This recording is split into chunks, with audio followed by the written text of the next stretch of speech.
이번엔 투명 교정 장치로 액시스 컨트롤하는 방법들에 대해 설명드리겠습니다.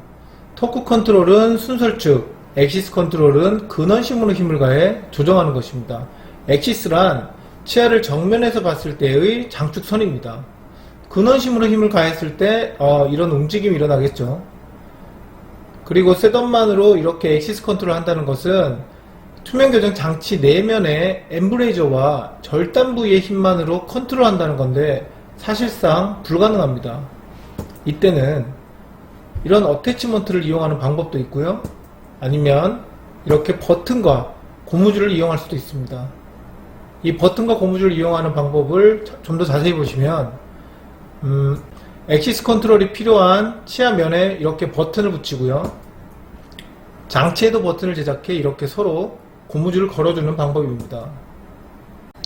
그리고 부가적인 장치 없이도 액시스 컨트롤이 가능한 경우도 있습니다. 21번은 메지알 인과 액시스 컨트롤이 필요한데 21번 메지알에 힘을 가해 로테이션 컨트롤을 하면 가능할 거로 예상됩니다. 교환면 사진이고요. 교환면의 크라우딩은 이렇게 해결됐습니다. 정면을 보시면 이렇게 메지알로 기울어진 치간의 액시스가 이렇게 해결됐습니다. 액시스 컨트롤 또한 여러가지 방법으로 접근해 볼 수 있습니다. 이상으로 액시스 컨트롤에 대한 설명을 마치고요. 네, 이번 주제는 로테이션 컨트롤에 관해서 설명드리겠습니다. 투명 교정 장치의 메카닉 중 이번 주제인 로테이션 컨트롤과 다음에 설명드릴 피니싱에 관해선 좀 더 이해를 돕기 위해 유튜브 프로그램을 이용해서 설명드리겠습니다. 로테이션 컨트롤은 여러가지 회전축이 있습니다. 좌측 상단 오리지널 사진을 보시면 22번 치아를 로테이션 컨트롤 할 때 움직이는 방향은 메지알 아웃과 디스탈 인입니다. 단순하게 생각하실 수도 있겠지만 이 로테이션 컨트롤을 할 때 회전축의 위치가 어디냐에 따라서 결과가 다르게 나올 수도 있습니다. 1번 사진부터 보시면 회전축이 디스탈에 있어 메지알 아웃으로만 힘을 가할 수도 있고요. 그와는 반대로 회전축을 메지알에 두고 디스탈 인으로만 이렇게 움직일 수도 있습니다. 이렇게 3번과 4번 사진처럼 회전축을 근원심 3분의 1 지점에 두고 돌릴 수도 있고요. 마지막으로 로테이션 컨트롤이 가장 잘 될 거라고 예상되는 근원심 중앙에 회전축을 두고 돌릴 수도 있습니다. 그런데 정말 이 회전축이 중심에 있을 때 가장 잘 돌아갈까요? 2009년에 이 프로그램이 개발되고 수년간 이 회전축에 대해 많은 시도와 시행착오가 있었습니다. 그래서 내린 결론은 치아의 각도와 사이즈, 인접치와의 관계에 따라 이상적인 회전축도 다르게 설정해야 좀 더 계획대로 움직인다는 것입니다. 예를 들어 가장 이상적이라고 예상되는 치아 중심의 회전축이 때로는 장치 낄 때의 수직적인 힘이 가해 불필요한 인트루전이 생기기도 합니다. 이상으로 로테이션 컨트롤에 대해 설명드렸습니다. 네, 마지막 주제인 피니싱에 관해 설명드리겠습니다. 투명 교정은 피니싱이 어렵습니다. 초중반에는 잘 움직이는 듯 하나 마무리 단계쯤에서 치아가 의도대로 움직이지 않아 장치 개수가 늘어나거나 계획에도 없던 장치가 들어가는 경우도 있습니다. 그 이유는 환자의 장치 협조도가 양호하다는 전제 하에 크게 두 가지가 있습니다. 첫 번째로 익스펜전이나 스트리핑으로 만든 공간이 닫혀서 치아의 움직임을 방해할 때가 그렇고요. 두 번째로는 오버코렉션의 개념이 적용되지 않았을 때 그렇습니다. 두 가지 케이스를 예로 들어 설명드리겠습니다. 피니싱이 어려운 두 가지 이유 중 첫 번째로 스페이스 부족에 관한 케이스입니다. 이 케이스의 CC는 사전치 크라우딩 해결이고요. 양쪽 1, 2번 사이는 겹쳐져 있어서 처음에는 이 부위를 제외하고 이렇게 그림처럼 나머지 부위에 스트리핑이 들어갔습니다. 그리고 치아 이동은 이런 식으로 양쪽 1, 2번 사이에 스페이스를 만들어주는 셋업으로 진행했습니다. 약 3주간 장치 착용 후에 인상 체득한 모형입니다. 자세히 보시면 양쪽 1, 2번 사이에 스페이스도 생겼고 이렇게 스트리핑 되었던 공간도 아직 남아있어서 추가적인 스트리핑 없이 다음 단계로 진행했습니다. 그래서 여기서 셋업은 이렇게 하고 장치를 약 3주간 착용 후에 다시 인상을 체득했습니다. 계획대로 잘 움직였습니다. 첫 단계에서의 치간 삭제가 좀 많아서인지 아직 스페이스는 남아있어 추가적인 치간 삭제 없이 다음 단계 그 오버크레이션 셋업으로 이렇게 진행했습니다. 여기서 보시면 좌우측 1번은 디스탈 인, 2번은 메지알 아웃으로 동시에 움직이다 보니 이렇게 셋업량이 많아 보이죠. 그런데 셋업량을 측정해보면 32번에 메지알 아웃 되는 양은 1.2mm 정도고요. 그리고 31번 디스탈 인 되는 양은 0.97mm입니다. 여기서 이 셋업량에 대해 잠깐 말씀을 드리면 이 셋업 값은 방정식의 답처럼 정해져 있지 않습니다. 셋업하려는 치아의 여러가지 이동 방법과 환경에 따라서 셋업량은 매번 틀려집니다. 이렇게 셋업량을 확인하고 장치를 약 3주간 착용합니다. 장치 착용 전의 모형 사진이고요. 이 상태에서 오버코렉션 된 장치를 잘 착용했습니다. 그래서 결과는 치아가 이렇게 이동했습니다. 양쪽 1, 2번 사이를 자세히 보시면 1번 디스탈이 2번 메지알보다 더 안으로 들어와 있죠. 계획대로 오버코렉션 이동을 했고 다음 단계의 마무리를 예상했습니다.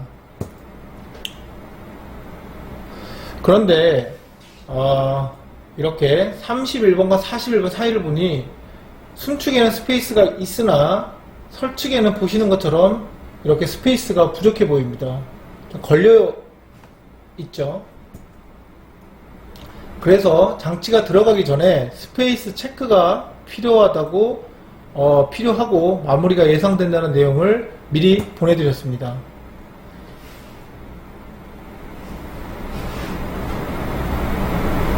스페이스 체크에 대한 내용이고요.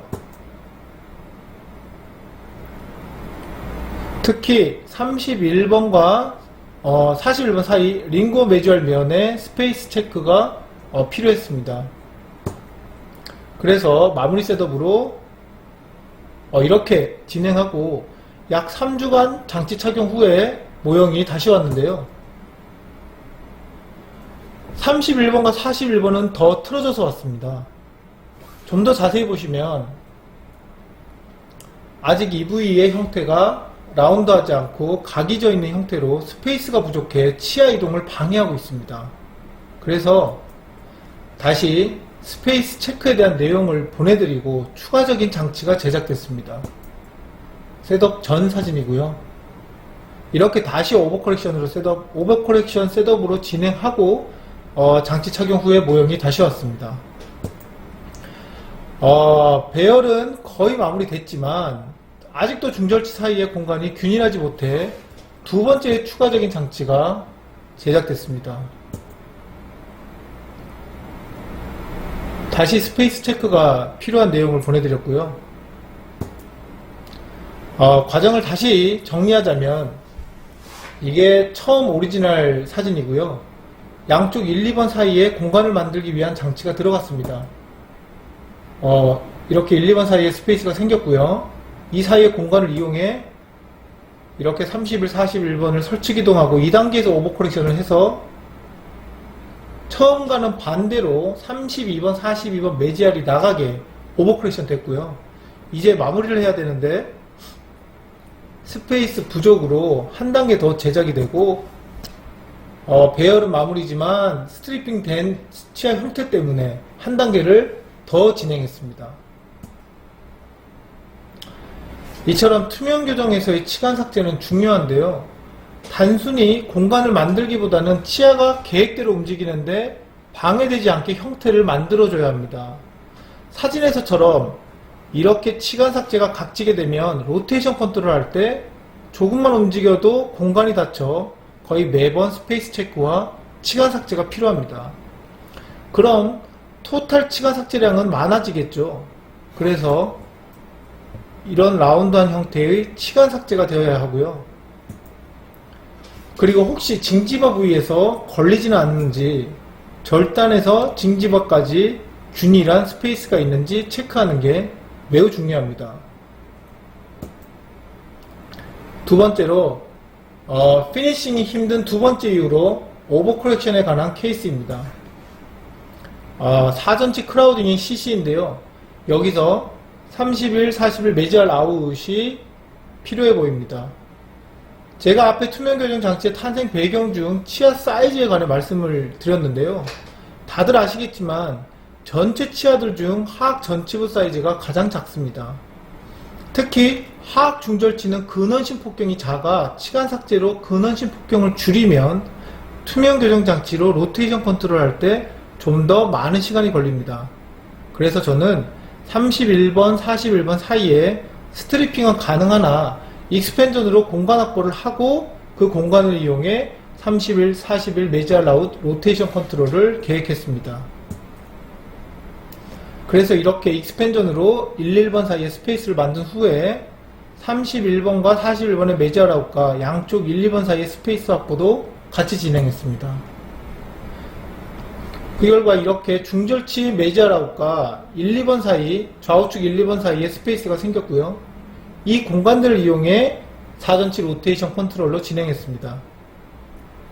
그래서 이렇게 움직였고요. 아직 익스펜전으로 확보해 놓은 공간이 남아있죠. 이 공간을 이용해 좀 더 배열했고요.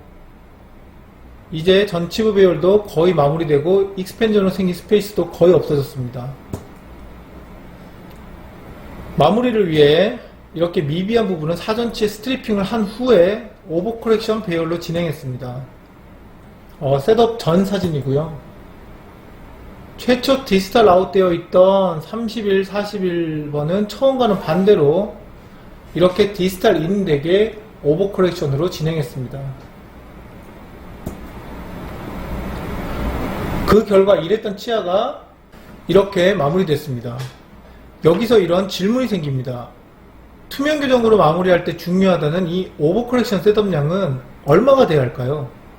아쉽게도 정확한 답은 없습니다. 이 오버코렉션 셋업 값은 케이스마다 달라집니다. 즉 오버코렉션 하려는 치아가 처음부터 지금까지 어떤 방향으로 얼마나 어떻게 이동했는지에 따라서도 달라지고요.